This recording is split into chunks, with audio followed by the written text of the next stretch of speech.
Mina besikhova sikaMaphithi umgwagwa wezulu umpondo zami lenkomeni kaze nje nize sabani lokho sasiyofuna amagudu sibheme sinibingelele sinamukele kephina phila wesamele khona i1K TV igama lami ke nguphiwe ngwakwamthembu osungula namhlanje ke sisendaweni yasenquthu engaphansi kwesifunda umzinyathi nokuyilapho khona sihamba ke noNdunankulu wesifundazwe saKwaZulu Natal uMahlatshe ebuhleni obenjeke ethola umagaju njengengwe unhlangu ngehle iphindelela umanxeba ngamanxuluma kwasaba emhlaba ugwabeni waphika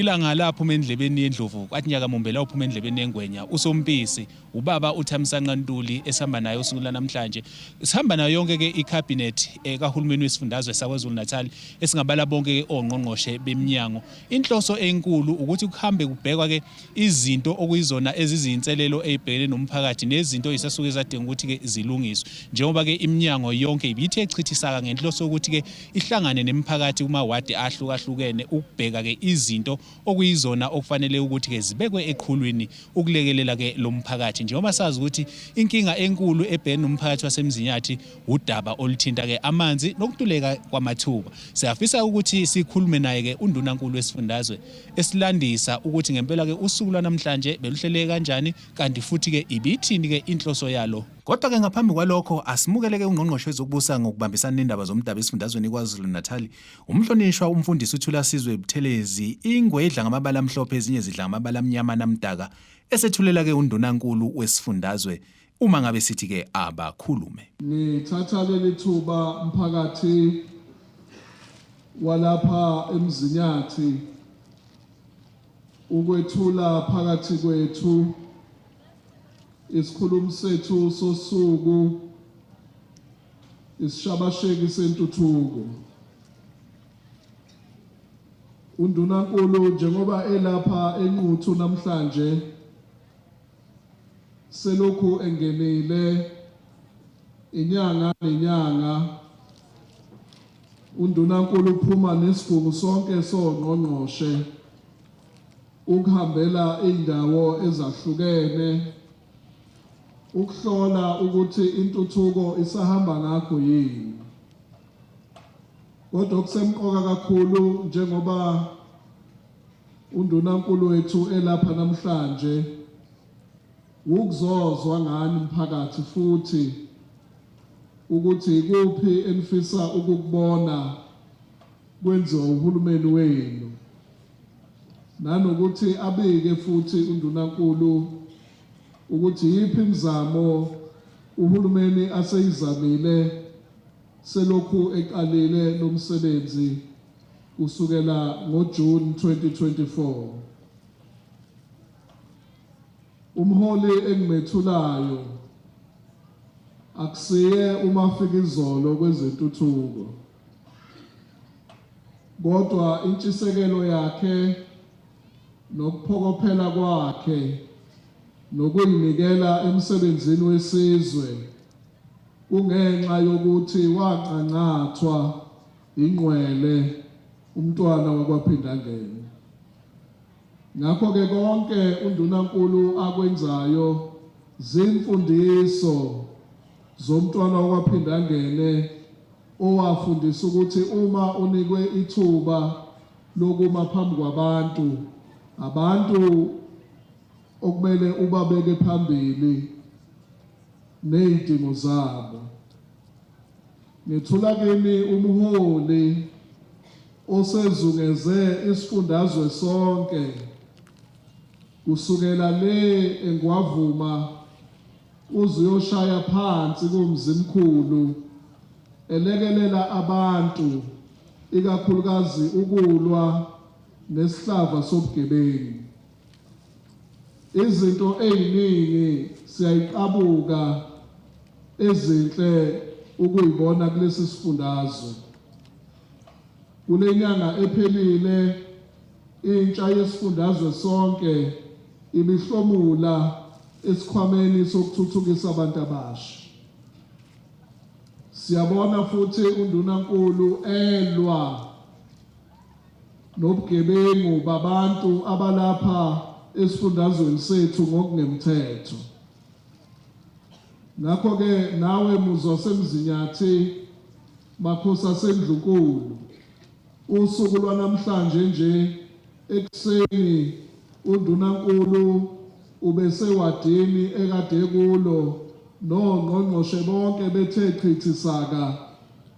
behlola ama-projects bezwa izimvu zomphakathi. Mina nje bengile enondweni nenkosi yakwaHlatshwayo sibheka umsebenzi oncomekayo womgwaqo esethulelwe wona undunankulu wethu. Siyacela-ke umphakathi ohloniphekile ukuba kuleli thuba sonke sizothe kuphele ukuyaluza silalele undunankulu wethu umhlonishwa uThamsanqa Ntuli ebeka amazwi phakathi kwethu. Mphembe. Uhulumeni uthatha icabinet uyisa kubantu. Sinohlelo bese sihambele indawo ezahlukahlukene la KwaZulu-Natal. Njoba nazo sesibuya koDumbe, koMajuba nakoLembeni indawo eziningi sesihambele. Kodwa namhlanje silapha ke eMzinyathi. Senqunda wena senquthu. Sihlola ke imisebenzi le yenza uhulumeni imigwaqo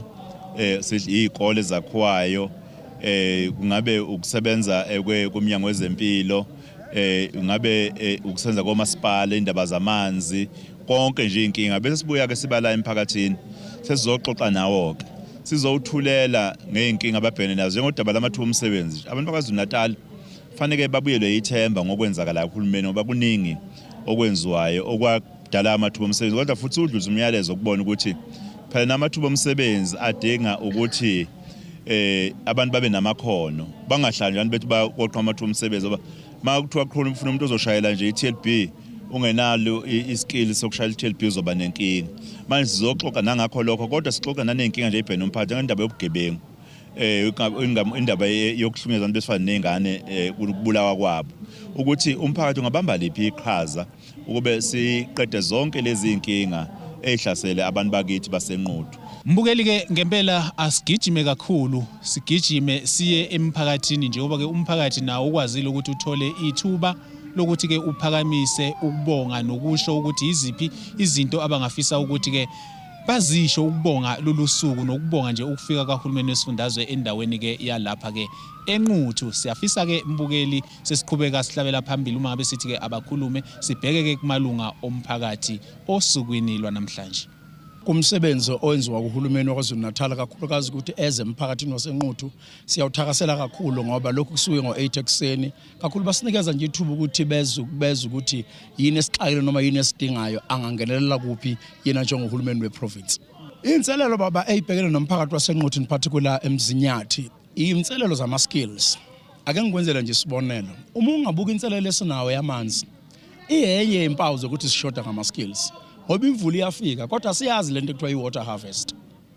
Ama-boreholes akhona but asikwazi ukunjani ukuwa-maintain. Imithombo ikhona but we don't know how can we engineer that water sikwenze ukuthi asilast up until kuze kuphinde kufike imvula. Yingakho ngo-organization engibuya kuyona u-Life Changing Ministries esikwenzayo thina in particular njengamanje ukudevelop into yama-skills sifocuse kwinto ye-agriculture, u-hospitality, u-plumbing bese kuba u-sewing as part of ukuthi sidevelop umphakathi wakithi ngoba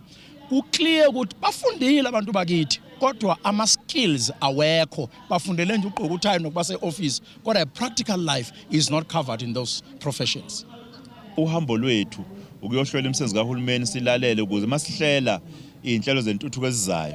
abanye nje bakade bekhuluma namhlanje bethi sifuna ama-blow angithi mawehlola uhulumeni useyazi ukuthi kuleya ndawo kuno-double tint ama-blow kodwa nanokuba yihlo-ke ekuthenini kukhalwa ngezinto ezithinta omasipala sikwazi njengohulumeni ukuthi sesiyazi abantu bakhala ngani umasipala nenze njani kube khona ukuxoxisana thina manifuna sinilekelele singanilekelela kanjani ngoba okukhulu kunako konke ukuthi senze njani ukubambisana njengohulumeni kusuka komasipala ngoba uhulumeni lapha akuwona uhulumeni wesifundazwe kuphela khona ngisho omasipala kusho uhulumeni wasemakhaya local uhulumeni wedistrict kanye nohulumeni wesifundazwe.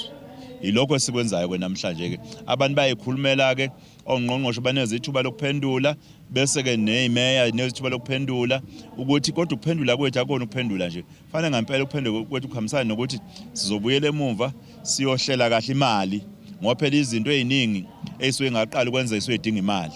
fanele kuyohlela kahle imali masikuhlelekile ukuthi iyohlela kanjani imali sekwazi izothathwa apha imali bese kushiwo ukuthi ke cha lokhu kungenzeka emveni kweminyaka emithathu lokhu kungenzeka ngonyaka ozayo lokhu vele bese kuqaliwe kwaphela bengakafika abazoqala ukwenza. Yani nabe mambayevuna ethe ukuvuka yahla abakayise ngempela kuye kuthiwe okungapheli kuyahlola ngakho siliguqisa kanjalo uhlelo besithi abakhulume sisendaweni ke yasemzinyathi enquthu nokuyilapho khona besihamba ke nohulumeni wesifundazwe iKwaZulu Natal. Igama lami nguphiwe ngwakwamthembu uncedi inyoni encane yasha amaphiko yandiza. Ngivumeleni ngiguqe siguqeni sonke siyothi sukuma kuyobe kusuluzayo. Inkosi inibusise.